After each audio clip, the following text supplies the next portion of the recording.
चालू है। बच्चे, आज के वीडियो में आपको बहुत ही खास चीज पढ़ना है और वह चीज पढ़ना है जिसके लिए आप इस सब्जेक्ट को पढ़ रहे हैं, अंग्रेजी को। हर व्यक्ति का एक सपना होता है, स्पेशली स्टूडेंट के लिए, कि वो अंग्रेजी भाषा में किसी से बात करे, अंग्रेजी बोले, अंग्रेजी समझे, मतलब इंग्लिश में उसकी हर एक चीज हो, लैंग्वेज के तौर पे।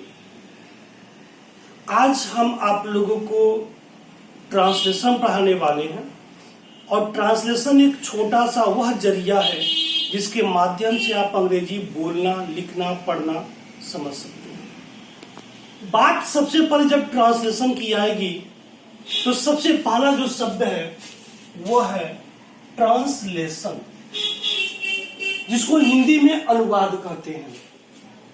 जब ट्रांसलेशन शब्द सुनेंगे तो आपके दिमाग में एक क्वेश्चन जरूर उपजेगा कि वास्तव में ट्रांसलेशन किसे कहते हैं।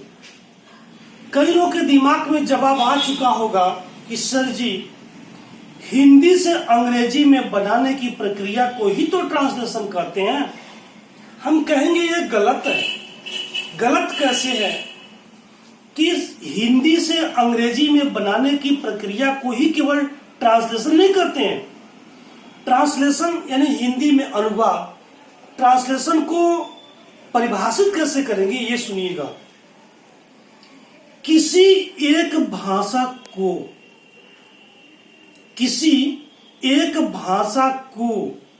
किसी दूसरे भाषा में बदलने की प्रक्रिया को ट्रांसलेशन कहते हैं। To change a language into another language is called translation. एक भाषा को किसी दूसरे भाषा में, जरूरी नहीं है कि हिंदी से आप अंग्रेजी बनावें तभी वो ट्रांसलेशन है। आप अंग्रेजी से हिंदी में बनाएंगे ना, तब भी ट्रांसलेशन ही है। आप हिंदी से संस्कृत में बनाएंगे तब भी ट्रांसलेशन है।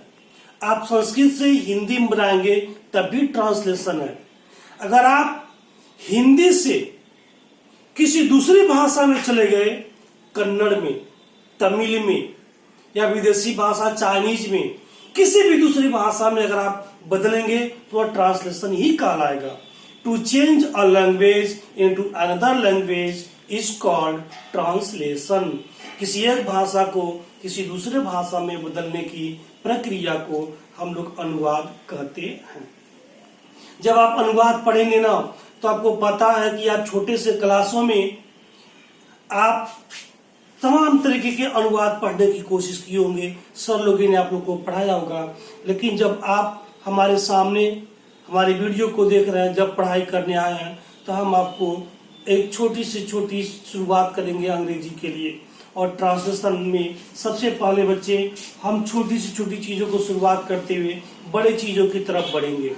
आप किसी भी प्रकार के अनुवाद को जब हम पढ़ाएं तो घबराइए नहीं, या वीडियो को भगा भगा देखिए नहीं।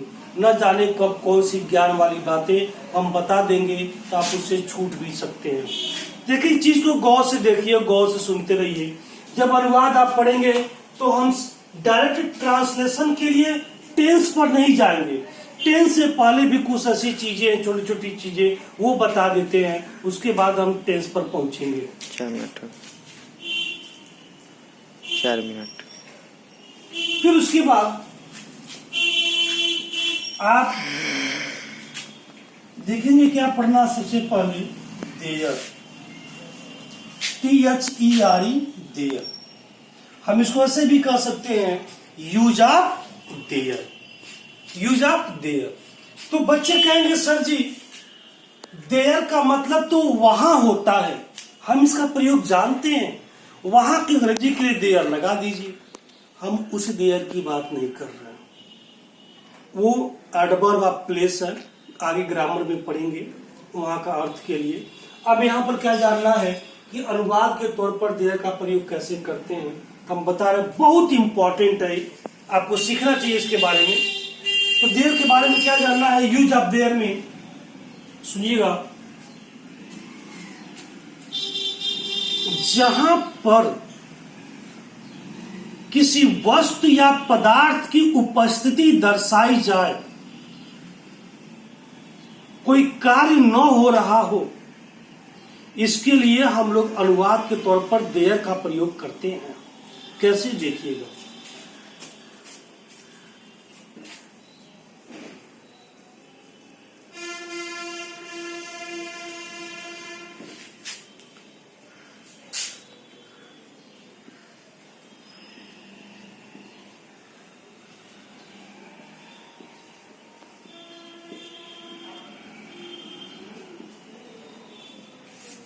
आकाश में सितारे हैं, पढ़ सकते हैं आप लोग, हमें लगता है कि वीडियो में दिखाई दे रहा होगा।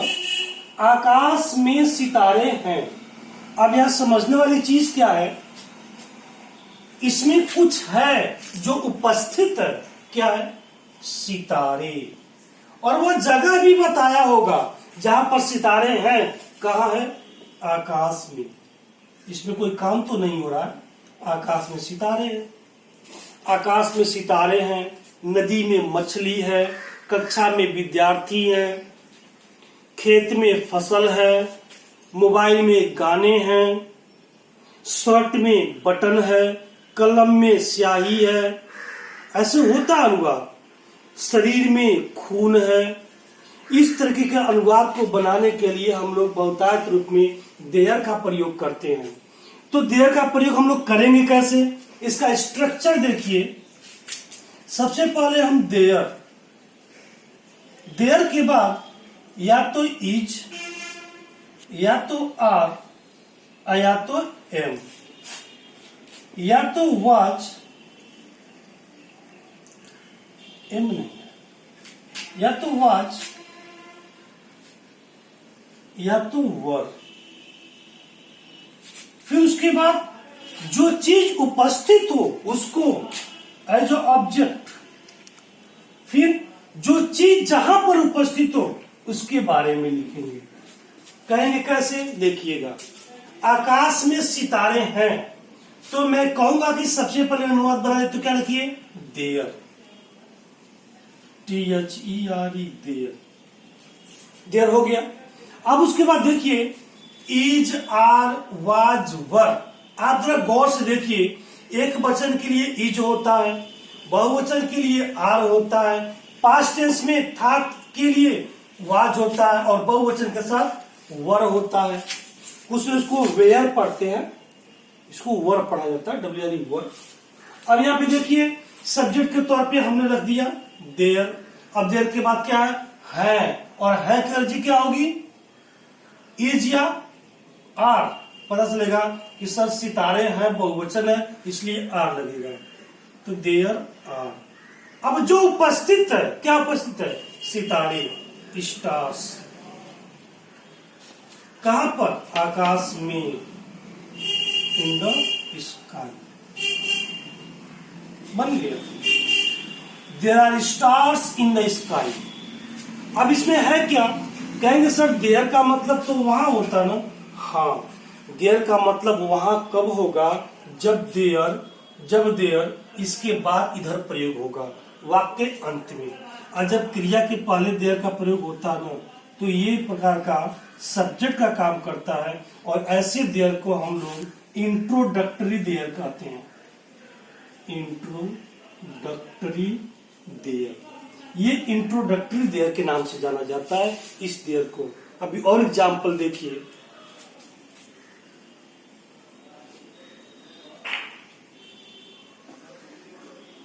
मोबाइल में एक गाना था। मोबाइल में एक गाना था। आप यहां देखेंगे क्या चीज था, एक गाना। कहां पर था, मोबाइल में। तो इसका ट्रांसलेशन कैसे बनाएंगे, सबसे पहले आप क्या प्रयोग करेंगे, देयर। अब क्या लगाएंगे, इज, आर, वाज, वर में से पता चला कि था, एक था, तो एक के लिए क्या होगा, वाज, देयर वाज। क्या था, क्या उपस्थित थी, एक गाना और सॉन्ग। कहां पर, मोबाइल में, इन द सॉन्ग।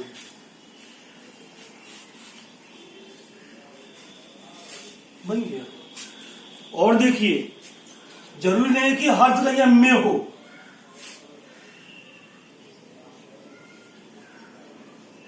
मेज पर किताब है, मेज पर किताब है। आप जरा सोचिए, यहां पर क्या चीज उपस्थित है? किताब। कहां पर? मेज पर। अनुवाद कैसे बनाएंगे? देयर का प्रयोग। देयर किताब है, कैटो है, एक है, एक के लिए देयर इज क्या उपस्थित है? किताब, बुक। कहा? मेज पर। जब पर आएगा तो क्या लगेगा? On the table. बन गया। तो इस तरीके के अनुवाद आप बना सकते हैं, बनाए जा सकते हैं। बहुत अच्छी चीज है, इंपॉर्टेंट है। आप इसको सीखना चाहें तो एकदम बिल्कुल सीख सकते हैं। तो हम कहेंगे, एक कॉपी आपने बनाया होगा, वहां पर यूज आप देयर के तरीके से देयर को हेडिंग डालिए, इस स्ट्रक्चर को लिखिए और इस तरह के एग्जाम्पल को उसमें से उतारिए, कॉपी में लिख लीजिए। ये आपके फ्यूचर के लिए काफी फायदेमंद है। इसका हम होमवर्क भी आपको जरूर देंगे।